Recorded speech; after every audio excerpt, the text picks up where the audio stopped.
Picture this: Christmas Eve, 1945. A quiet home in Fayetteville, West Virginia. The air, crisp with winter, hums with the promise of joy. But in the dead of that festive night, a different kind of sound shatters the peace: the crackle of fire. And with it, a mystery so profound, so utterly baffling that nearly 80 years later, it still haunts the very concept of justice. This is the story of the Sodder children. Not a story of tragedy, not simply an unsolved case. This is a docket of shadows, where 5 young lives vanished into thin air, leaving behind not a single trace of bone or ash, challenging everything we believe about fire, death, and disappearance. George and Jenny Sodder, Italian immigrants, had built a vibrant life in Fayetteville, West Virginia. A large family, 10 children strong, their home was a hub of activity. That Christmas Eve, 5 of the younger children, Maurice, Martha, Louis, Jenny, and Betty, begged to stay up late, eager to play with their new toys. Around 12:30 a.m., Jenny Sodder was woken by a strange phone call. A woman's voice, unfamiliar and with an odd laughing tone, asked for a name Jenny didn't recognize. Dismissing it, she went back to bed. But just an hour later, a thud on the roof jolted her awake again. Then, the smell of smoke. The Sodder home was ablaze. George, Jenny, and 4 of their children scrambled to safety. But the 5 younger ones, asleep in the attic, they weren't there. And what followed wasn't just a rescue attempt, but a descent into the utterly inexplicable. George Sodder, desperate to reach his children, rushed for the ladder he always kept by the side of the house. It was gone. Later, it would be found down an embankment, far from its usual spot. Then, he tried his 2 coal trucks, parked outside. Vehicles that had run perfectly just hours before now refused to start, their engines silent, dead. Imagine the horror. A father trapped on the outside, children trapped within. But were they even within? The fire department, a mere 2.5 miles away, took an astonishing 7 hours to arrive. By dawn, the Sodder home was nothing but smoldering ash. And here, the true depth of the shadow began to form. When the fire finally burned itself out and the ground cooled enough to search, what was found was nothing.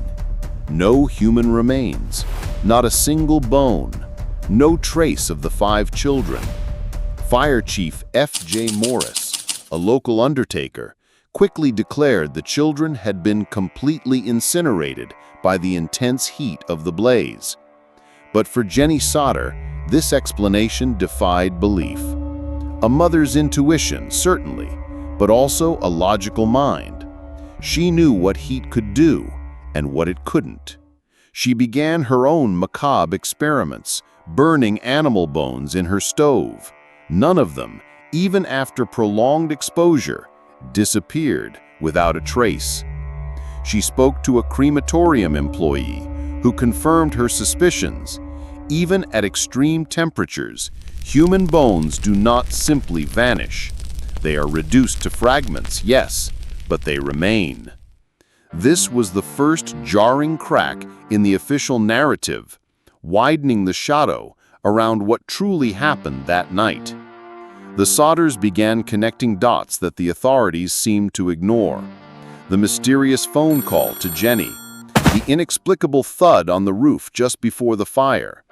And months later, after the snow had melted, their youngest surviving child, Sylvia, found a small, dark, rubber-like object near the house. George identified it as a pineapple bomb, an incendiary device. Was this the true spark of the fire, thrown onto their roof? Further investigation revealed the telephone line to the Sodder home had been cut, not burned. This wasn't an accidental blaze caused by faulty wiring. This was an act. Someone, or something, was deliberately involved. The picture emerging was chilling. Not a tragic accident, but a calculated event. The children, it seemed, weren't consumed by fire. They were simply gone. 4 years later, in 1949, still haunted by the lack of remains, the Sodders undertook their own desperate measure. They excavated the entire house site. And this time, they did find something. A few small bone fragments, a glimmer of hope, or a cruel twist. They sent these fragments to the Smithsonian Institution. The results? The bones were indeed human vertebrae, but they were from adults, not children. And most critically, they showed no signs of fire exposure. This discovery utterly contradicted the fire chief's initial claim. It suggested the remains found weren't from the fire at all, and certainly weren't from the children. The implications were profound. If these weren't the children's bones, and if the fire wasn't hot enough to obliterate human remains, then where were Maurice, Martha, Louis, Jenny, and Betty? The Sodder children disappearance isn't just a cold case. It's a testament to the shadows that can persist even in the brightest light of investigation. The initial baffling circumstances, the missing ladder, the stalled trucks, the phone call, the bomb, and most chillingly, the complete absence of human remains, defy easy explanation. The official narrative offered little comfort and less truth. For George and Jenny Sodder, the docket remained open, forever searching for their children in a mystery that burned brighter than any flame. What truly happened on that Christmas Eve? Were the children abducted before the fire? Or did they somehow escape its inferno, only to vanish into another kind of darkness? The evidence, or lack thereof, suggests something far more complex than a simple tragedy. This case, like so many others, reminds us that some shadows refuse to dissipate even after decades. What are your theories on the vanishing of the Sodder children? Share your thoughts in the comments below and join us next time on Shadow Docket as we continue to shine a light on the unseen. If you found this investigation compelling, please like this video, subscribe to Shadow Docket, and hit the notification bell so you don't miss our next deep dive into the shadows of justice.